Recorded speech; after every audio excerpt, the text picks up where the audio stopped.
গভীর রাতে মনে হচ্ছে আমার পেট জড়িয়ে ধরে কেউ ফিসফিস করে কিছু বলছে। অন্ধকার রুম, ডিম লাইট জ্বলছে। ভয়ে বুকের মধ্যে ধক করে উঠল। এই সময় ভয় পাওয়া আমার জন্য ঠিক না, তাই আস্তে করে আরাবকে ডাকার জন্য হাত বাড়ালাম। পাশে হাত দিয়ে যখন পেলাম না, তখন আমার ভ্রু কুঁচকে গেল। কোথায় গেল? চোখ মেলে তাকালাম, আর যা দেখলাম তাতে আমি হতভম্ব। আরাব আমার পেট আলতো করে জড়িয়ে ধরে কথা বলছে। আমি কান পেতে শোনার চেষ্টা করছি কি কথা বলছে সে। আমার পেটে একটা চুমু খেয়ে বলল, মাই লিটল চ্যাম্প, বাবা তোমাকে দেখার জন্য কত চটপট করছে দেখছো। কবে আসবে তুমি? তাড়াতাড়ি চলে আসো প্লিজ। গভীর রাতে নিজের অনাগত সন্তানের সাথে কথা বলছে সে। ভাবা যায়, তবে আমার কাছে এইসব নতুন কিছু নয়। বিয়ের পর থেকেই আরাপের এমন সব বাচ্চা মোটাই ব্যবহারের সাথে আমি অভ্যস্ত। আমি 7 মাসের অন্তঃসত্ত্বা। যেদিন এই কথা জানতে পারি সেদিন ছিল আমার জীবনের সেরা দিনগুলোর মধ্যে একটি। খুশিতে কেঁদেই দিয়েছিলাম। আর আমার থেকে বেশি খুশি আর আনন্দ ছিল আরাপের। খবরটা শোনার সাথে কিছুক্ষণের জন্য স্তব্ধ হয়ে গিয়েছিল। তারপর অনেকক্ষণ আমাকে জড়িয়ে ধরে রেখেছিল। গালে কপালে অসংখ্য চুমুতে ভরিয়ে দিয়েছিল। সেদিন আমি ওর চোখের কোণে পানি দেখে বুঝতে পেরেছি কতটা খুশি হয়েছিল সে। আর তারপর শুরু হয় তার কেয়ারিং। না, কেয়ারিং নামের রীতিমতো অত্যাচার। বিছানা থেকে একটা পা তার অনুমতি ছাড়া ফেলা যায় না, এমন পরিস্থিতি আমার। এভাবেই 7টা মাস চলে গেল। যত দিন যাচ্ছে আমার প্রতি তত কেয়ারফুল হচ্ছে সে। যতই হোক, আমাদের ভালোবাসার চিহ্ন আসছে বলে কথা। মাঝরাতে আরাপের এমন কাণ্ড থেকে প্রচুর হাসি পাচ্ছে, কিন্তু আপাতত হাসিটাকে পজ করে আমি আবার কান পেতে শোনার চেষ্টা করছি আর কি বলছেন উনি। জানো, আমি তোমার মাম্মামকে অনেক জ্বালাই। তোমার মাম্মামের বিরক্তি মুখ নিয়ে তাকানো, অভিমান করে গাল ফুলিয়ে বসে থাকা, রাগী লোক, এগুলো বাবার খুব পছন্দ। এগুলো দেখার জন্য বাবা ইচ্ছে করে মাম্মামকে জ্বালায়। কিন্তু এখন বাবার একা একা বোর লাগছে। আমার একটা পার্টনার চাই। তুমি তাড়াতাড়ি চলে এসো, তারপর আমরা দুজন মিলে তোমার মাম্মামকে জ্বালাবো, কেমন? আরাপের কথা শুনে মুখটা অটোমেটিক হা হয়ে গেল। বাহ বাহ, বেবি আসার আগেই টিম বানিয়ে ফেলছে দেখছি। দুজন মিলে জ্বালানোর প্ল্যান করছে, এটা মানা যায়?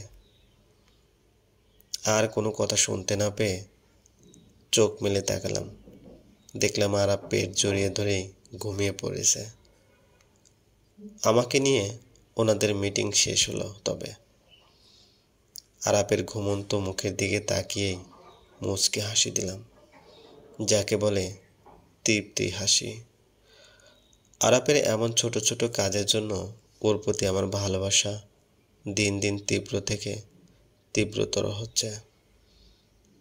এমন একটা মানুষ পেয়ে নিজেকে নিঃসন্দেহে ভাগ্যবতী বলে দাবি করা যায়। এরা, ওঠো, আর কত ঘুমাবে? আমাদের বের হতে হবে, লেট হয়ে যাচ্ছে। আরাপের ডাকে পিট করে চোখ খুলে তাকালাম। একটা হাই তুলে আস্তে আস্তে উঠে বসলাম। তাকিয়ে দেখি সে রেডি হয়ে আছে, ড্রেসিং টেবিলের সামনে দাঁড়িয়ে পারফিউম স্প্রে করছে। ভ্রু কুঁচকে গেল আমার। ঘুম ঘুম কণ্ঠে বললাম, এত সকাল সকাল কোথায় যাব আমরা? আমার কথা শুনে আরাপ ড্রেসিং টেবিলের গ্লাসে আমার প্রতিবিম্বর দিকে তাকিয়ে ছোট্ট একটা নিঃশ্বাস ফেলল। তারপর আমার দিকে তাকিয়ে বলল, এখন সকাল 10:30 বাজছে। আর কোথায় যাব মানে? আজকে যে তোমার চেক আপ করানোর কথা, ভুলে গেলে? আমি চোখ বড় বড় করে ফেললাম। বেমালুম ভুলেই গিয়েছিলাম আজকে চেক আপ করতে যাওয়ার কথা। কিছু বলতে যাব তার আগেই আরাপ আমার দিকে তাকিয়ে বলে উঠল, ভুলে গিয়েছেন তাই তো? আমি ইনোসেন্ট ফেস নিয়ে মাথা নাড়লাম। আরাপ মুচকি হেসে বলল, হয়েছে, এবার তাড়াতাড়ি রেডি হয়ে আমায় উদ্ধার করুন মহারানী। তারপর বিছানা ছেড়ে ওয়াশরুমে চলে গেলাম। এইটুকুতেও আরাপ আমার হাত ধরে ওয়াশরুমে এগিয়ে দিল। মনে হচ্ছে আমি ছোট্ট একটা বাচ্চা, হাত ছেড়ে দিয়ে ঠুস করে পড়ে যাব। ডক্টরের চেম্বারে গালে হাত দিয়ে বসে আছে। আমার পাশে আরাপ বসে আছে। ও দুই হাত দিয়ে আমার এক হাত আঁকড়ে ধরে আছে। ওকে দেখে মনে হচ্ছে ভিতরে ভিতরে খুব ছটফট করছে। প্রতিবারই চেক আপ করার সময় তার এমন হয়, উত্তেজনা কাজ করে, আমার থেকে বেশি টেনশন করে, মাথা খারাপ করে ফেলে। ডক্টর এসে চেয়ারে বসার সাথে সাথে আরাপ প্রশ্ন ছুড়ে মারল, is everything okay doctor? Baby ঠিক আছে? কোনো সমস্যা নেই তো? আর ইরার হেলথ কন্ডিশন ঠিক আছে তো? আরাপের এত প্রশ্নের কারণে ডক্টর অবাক হয়ে তাকিয়ে আছে।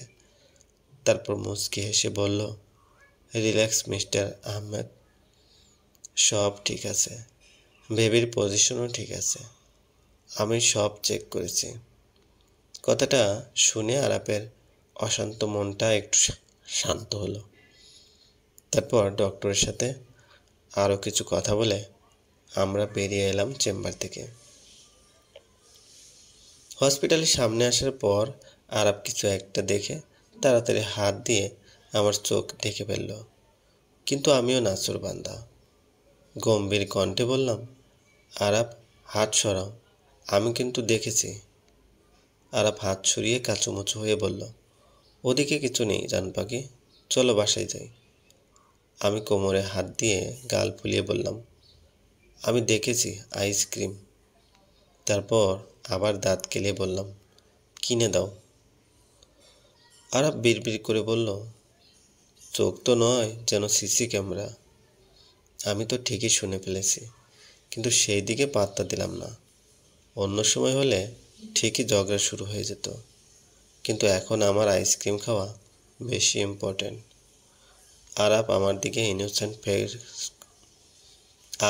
দিকে ইনোসেন্ট মুখ করে বলল, কিনে দিতেই হবে? আমিও দাঁত কেলিয়ে বললাম, ইয়েস, দিতেই হবে। ছোট্ট একটা নিঃশ্বাস ফেলে চলে গেল আইসক্রিম কিনতে। গাড়িতে বসে মনের সুখে আইসক্রিম খাচ্ছি আমি, আর আরাপ বিরক্তি মুখ নিয়ে গাড়ি চালাচ্ছে। আর কিছুক্ষণ পর পর চিন্তিত মুখ নিয়ে আমার দিকে তাকাচ্ছে। মনে হচ্ছে আমার এই আইসক্রিম খাওয়ার ফলে আমার ঠান্ডা লেগে যাবে, যার কারণে পেটের মধ্যে আমার বেবিরও ঠান্ডা লেগে যাবে। অদ্ভুত। কিছুক্ষণ পর আমি বলে উঠলাম, মাঝরাতে কেউ একজন আমাকে জ্বালানোর জন্য আমার বেবির সাথে ষড়যন্ত্র করেছিল, দল বাঁধিয়ে আমাকে জ্বালানোর প্ল্যান করছিল। আমার কথা শুনে আরাপ আমার দিকে অবাক হয়ে তাকালো। পরক্ষণেই বাঁকা হেসে বলল, আজকাল লুকিয়ে লুকিয়ে আমার আর আমার চাম্পের পার্সোনাল কথা শোনা হচ্ছে। Bad manners. আমি ভ্রু কুঁচকে তাকিয়ে বললাম, আর তোমার চাম্পকে পেটে থাকতেই উল্টো পাল্টা শেখাচ্ছ, সেটা কোন ম্যানার্সের পর্যায়ে পড়ে শুনি?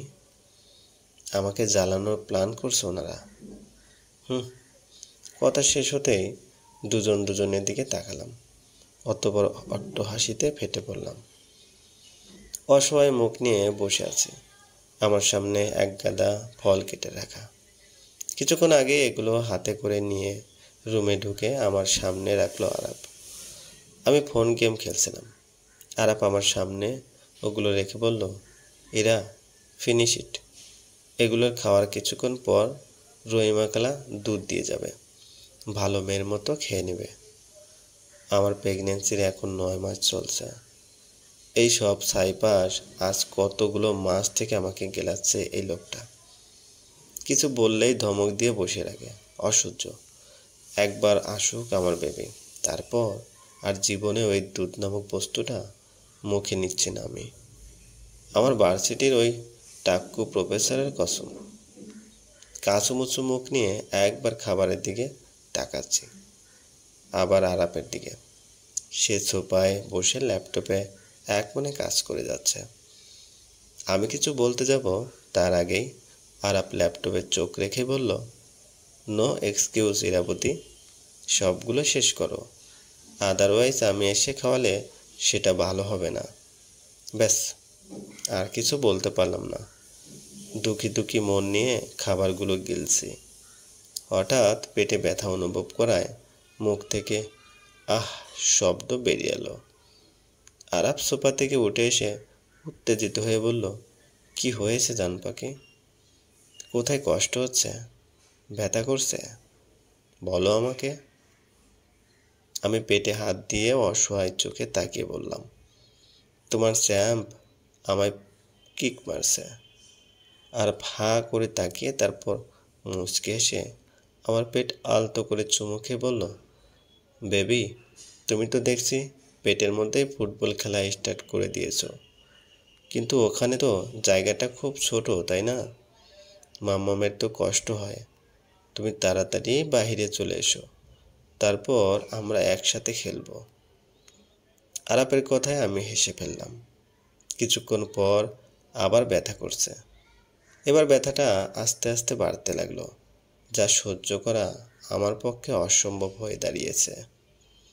ব্যথা সহ্য করতে না পেরে জোরে একটা চিৎকার দিলাম। আরাপ অস্থির হয়ে আমাকে প্রশ্ন করে যাচ্ছে। আমি ওর টি শার্ট খামচে ধরে চিৎকার করে যাচ্ছি। তারপর অনেক কষ্টে করে বললাম, আরাপ, আমাকে হসপিটালে নিয়ে যাও প্লিজ, আমি সহ্য করতে পারছি না।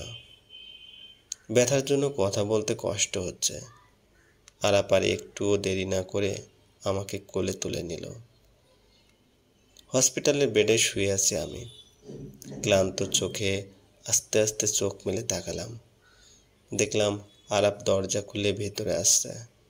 ওর কোলে ফুটফুটে একটা বাচ্চা। আমাদের একটা প্রিন্সেস এসেছে। আরাপ ওকে কোলে নিয়ে বসলো। ওর চুলগুলো এলোমেলো, মুখটা শুকিয়ে গেছে। দেখেই মনে হচ্ছে টেনশন তার এই হাল হয়েছে। তবে শুকনো মুখে রয়েছে প্রাপ্তির হাসি। আমার দিকে তাকিয়ে বলল, দেখো এরা, আমার প্রিন্সেস, দেখো আমার দিকে কিভাবে তাকিয়ে আছে। আরাপের খুশি দেখে আমার খুশি আরও দ্বিগুণ বেড়ে গেল। নিজেকে পৃথিবীর সবচেয়ে সুখী মানুষ মনে হচ্ছে। আরাপ বেবিকে আমার কোলে দিল। আলতো করে নিয়ে কপালে একটা চুমু দিলাম। ওর চোখ, নাক, ঠোঁট আরাপের মতো লাগছে। অনুভব করলাম আমার চোখে পানি জমেছে। আরাপ আমার পাশে বসে এক হাতে জড়িয়ে ধরে কপালে একটা চুমু দিয়ে বলল, আজ আমাকে এক পৃথিবীর সমান সুখ দেওয়ার জন্য তোমায় এক পৃথিবীর সমান ভালোবাসি ইরাবতী, খুব ভালোবাসি। এবার শব্দ করে কেঁদে ফেললাম। ভালোবাসা এত সুন্দর কেন? ভালোবাসার মানুষটা এত সুন্দর কেন? আহা, কি সুখ! এই সুখ যুগ যুগ ধরে চলতে থাকুক। এই ভালোবাসার বন্ধন যুগ যুগ ধরে অটুট থাকুক। সমাপ্ত। গল্পের নাম এক পৃথিবী সুখ। লেখনীতে মালিহা ইমরোজ।